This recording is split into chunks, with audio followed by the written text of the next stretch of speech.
'74, the king didn't calm much down by passing a tea tax. The colonials were enraged, and when the ships appeared, they went down in the house. Revere pounds on the door, and he arrives at midnight. The sentry comes out and basically tells him to shut up. You're making too much noise. With that, Revere replies, "Noise! There'll be noise enough soon. The regulars are out."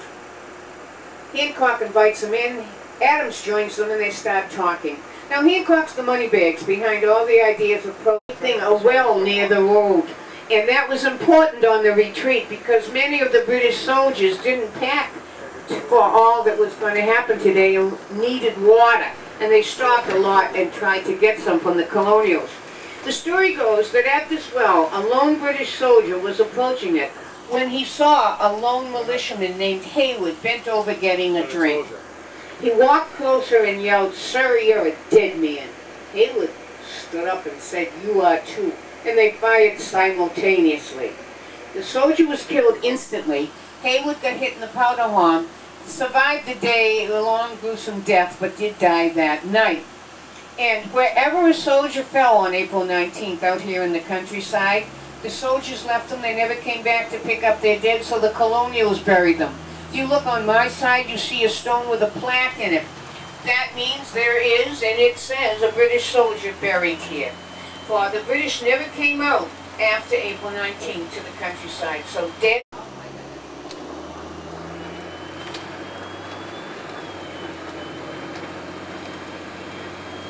Now, coming up on the park is either side of you, and coming up on my side, you can see pathways that were made by the rangers, and any clearing area was cleared by the rangers to give you somewhat of a sense of back then.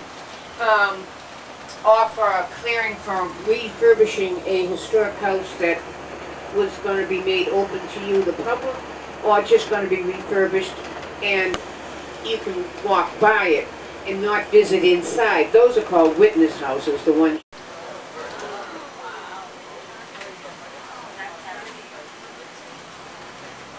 Now, the very next house is where Prescott went first. Now, this has been cleared and maintained to look like a farm at the time in this area. And the steers and the cows and whatever out there belong to you and I. Park rangers have all of this under control and run it. Right now, we're going to enter Concord. Now, you see the stone with the driver's side where the bicyclist is? And then looking back, there's Merriam's farmhouse restored, and this is the area where the first ambush took place. A little after it, there was a small hill, and of course, there was a little bit of an ambush there of Emerson. This is the Concord Museum driver's side. Coming up driver's side is this big white house of the flag. It's called Bush. It was the home of Ralph Waldo Emerson, native, Harvard grad, lecturer, poet, writer, and he was the head of the also on the driver's side, that red building, that was here in 75. It was Wright's Tavern. It's where the British two leaders went in and had breakfast. They paid for it. And the Old Hill Burial Ground. These are some of the original Concord residents way before 75's tombstones. Interesting epitaphs and tombstones to look at. In colonial times, they believed if you crossed a dead body over a river, the soul would not rest in peace, or any water. And there was a creek and water dam that went right across down the street here. And so they had two sides where they would bury their dead in original days. Also here on the driver's side was their Lexington Common or Green. At the time, every town had to have a common area, a lot smaller than Lexington. Also here in 75 was that red building straight ahead, the Colonial Inn. It was Thoreau's grandfather helped build it. It did have some muskets in there stored in 75. It still has 12 colonial time rooms as well as modern rooms. They say room 24 is haunted. This inn is well known for its colonial ambiance and, of course, its eating. It was here in 75. Now the British, when they got into town unmolested, most of them were told to stay in town.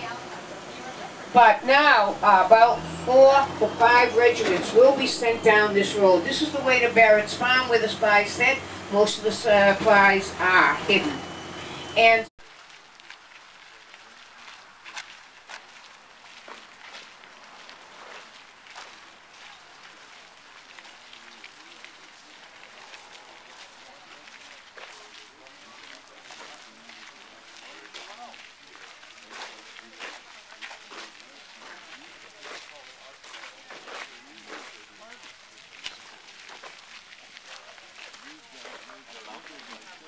began marching back to Boston. On the eastern edge of Concord, the fighting resumed. You were little. Yeah, I was little. I was too ill to read the book.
I'm gonna film you taking a picture of me. I'm gonna film you filming me.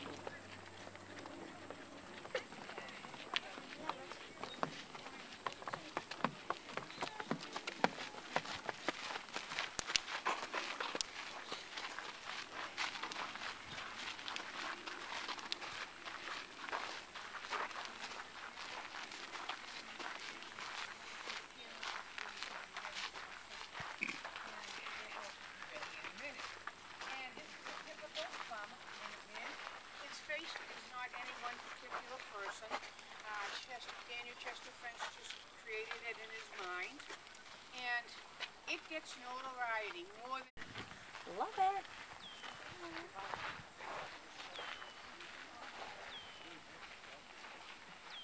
This is an interesting thing.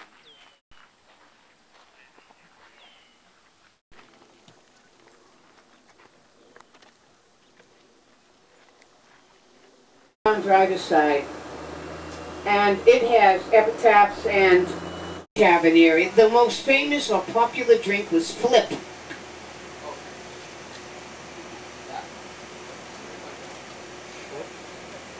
And Flip are hoping on the British as the British go by.